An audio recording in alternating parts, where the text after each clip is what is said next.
Are you a fan of the Nike Pegasus 41 or even the Puma Velocity Nitro 3? This one's lighter and I think better.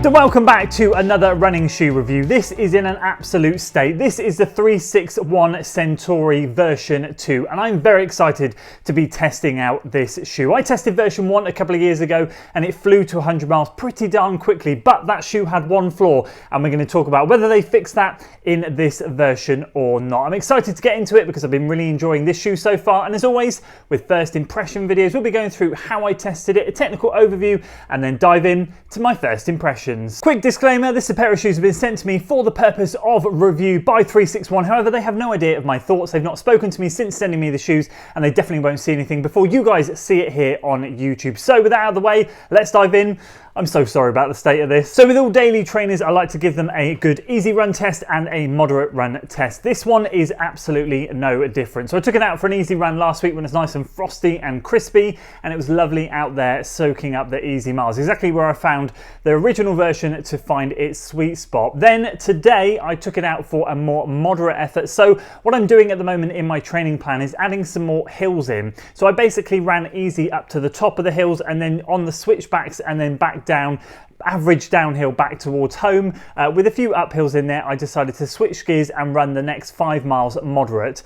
And I tell you what, it handled it really well. I've got to be honest with you, both of those pace areas were handled really well by this shoe. Don't get me wrong, I'm a little bit unfit at the moment and working a bit harder, but I've got to say, when this thing was asked to pick up the pace, it did it with ease and I didn't really have to think about anything. The effort just picked up and the shoes responded really, really nicely. And again, there's a couple of features about this shoe that I really think make a massive difference compared to those first two shoes that I mentioned in the intro. And we'll highlight those bits very shortly. First of all, let's go through a quick technical overview. I went true to size in this shoe, which is a UK size 13.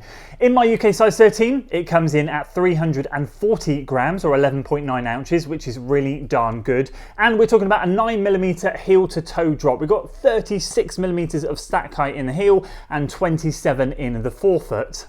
This mud is still fresh, by the way, from this morning. So as always, we'll work away from the heel counter, go through the ankle collar, tongue lacing upper, midsole, and finish with the outsole. So let's start by saying this is a yarn mesh upper, which has used 50% recycled materials, I believe, and it is a big improvement from the previous version. I think this is where they're able to shed a lot of weight because this is nearly 20 grams lighter than version 1. Very comfortable, nice and plush in and around the heel counter area there, and a nice flick away from the Achilles so you can slip your foot in nice and easily. Good padding around the ankle collar area there, and the cut is nice and low, so that fits really nicely, and the tongue is what I would say a medium plush. It's not thin, but it's certainly not those puffy old tongues we used to find a few years ago. Just lovely and comfortable and sits the perfect height up on the ankle. Not too long, not too short. It is indeed a gusseted tongue, which means it has elastic attaching it to the inside and outside of the shoe, the medial and lateral side, so it wraps over the top of the foot really, really nicely, and nothing flashy at all here with the laces. We have a very standard lacing system going on with the extra eyelet that can be used there. I cinched from bottom to top on the first run, got a good lockdown, nothing moved, nothing shifted, nothing came loose across either of the runs, to be honest with you. Overall, the fit on the upper is very nice. As I said, it starts with the lockdown over the midfoot, but then around the front here, it's nice and breathable. As I said, apologies, it's caked in mud from this morning. I really gave it a good test out there and really started motoring with it, but overall, yeah, very nice and breathable, very comfortable, and it does fit really darn nicely. This is my favorite part of the shoe. It was in the previous version, the midsole. This is engaged midsole. It's a TPU based material and it is very, very, very comfortable. It is not super soft. It is not super hard. It literally sits slap bang in the middle. It's like a beaded foam. You can see better on the bottom bottom here in this section here. If you're a fan of Boost, if you remember Boost from Adidas shoes, then you'll love this shoe. You'll love the feeling of it. It just feels so nice. You get such a good sort of responsiveness from it, but at the same time, you get that cushioning as well. I've complained recently about some daily trainers and some of the shoes that I've been testing out this year, that you get the comfort, you get the softness. When you land, it's lovely and squishy, but you don't get that sort of like bounce away. In particular, the most recent version, the Mizuno Neo Vista, I find that to be super soft, very, very comfortable, but you don't get a lot of pop back from the shoe. I'm not saying that you're going to fly away with this one, you don't get a ton of pop, but you do get a bit of something, you get a bit of spring back, something that's been lacking in some of the other shoes this year. And as I said, there's a good amount of midsole here without it being overkill, and I've really just enjoyed it. One full slab of it, no dual density, nothing, no plates in it, it's just a full slab of that midsole. And then we've got a rubber outsole here that covers the majority of the shoe. We've got an exposed section here. This is the thing that we need to talk about very shortly, but overall we've got some good grip on there at the moment. Time will tell how that grip holds up, but overall that is the technical overview of this shoe. So with all that out of the way, how have I found this shoe? I've really bloody enjoyed it. This is such a good shoe. I love the first version.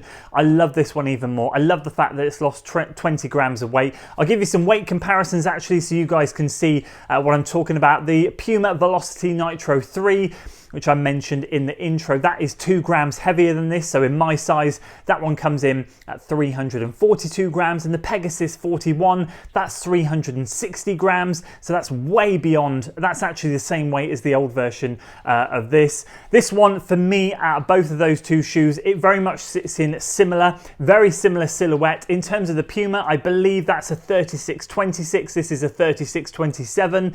So again, you're talking extremely similar stack heights, and I think the Pegasus is 37-27. So again, we're in that realm of 36 to 37 mil stack height in the heel and having a very, very similar drop, albeit this one is 1 mil less. It's also slightly lighter than the Brooks Ghost 16, but slightly heavier than the On Cloud Monster Hyper. It very much is in that realm, that wonderful sweet spot for me of shoes. If I find a shoe getting into the realm of 360 grams in my size, it's got to be pretty darn special. It usually tends to be a max cushion shoe, and that's fine.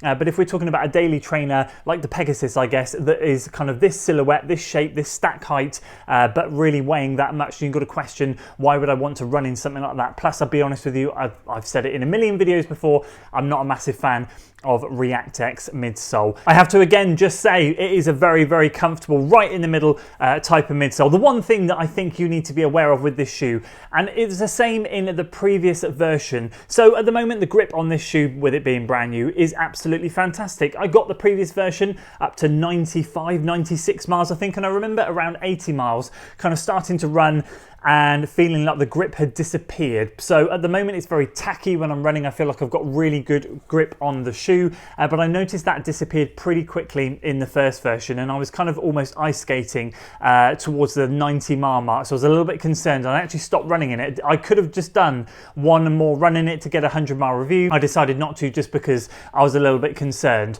This one feels slightly different. I am hoping that it's an upgrade. I can't actually see if the rubber on the bottom has been upgraded or not. I can't see it from the notes. However, I will say at this moment in time, the tackiness on the shoe is really good, and I'm finding good grip throughout. Obviously, as you can see, there are some areas I'm having to go slightly off-road to get to the runnable trails that I like to use, but so far so good with the grip. And bar the grip, which I hope has been updated in this shoe, I've got to say I can't find any flaws in it so far. Extremely enjoyable. As I said, it's lost 20 grams in weight. It's put it right down in the realm of other shoes. It's actually 5 grams away from the Pegasus Plus, which is a 35-25 stack height. So yeah, it's getting very close to the realms of putting it almost into that lower end speed shoe bracket. Even though it's a daily trainer, they've done a great job in shaving weight and making it a really nice, enjoyable ride. I will hammer home once again, this midsole is really darn good, and you do get a perfect combination of softness, absorption when you're landing, and a little bit of spring back when you're moving off. The perfect amount. Very similar, very, very similar to how I found the Max 6. It just gave you a little bit of something back. But of course, with this sort of beaded style foam, you kind of expect and experience a slightly different ride. So it is really, really enjoyable, very comfortable, massively impressed so far. So yeah, only positive things to say about it so far. I'd love to hear from you guys if you ever picked up the original Centauri or if you plan on picking up this one as well. I will say one more time, I do rate this shoe very highly, and already I'm finding it more enjoyable than the Puma, than the Nike version. To be honest with you, I would choose this over those two any day. The Puma, I didn't really find anything particularly wrong with, just maybe a little bit dull, but otherwise very comfortable, fitted very nicely.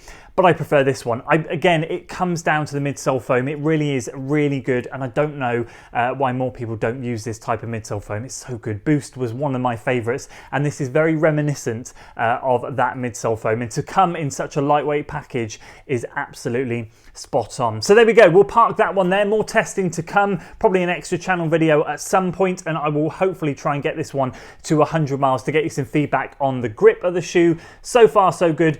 We'll see where it goes from here. So that's it from me today, guys. I hope you enjoyed this one. If you did, please do consider giving it a like, share it with your friends, and of course, subscribe to the channel for weekly running content. See you on the next one.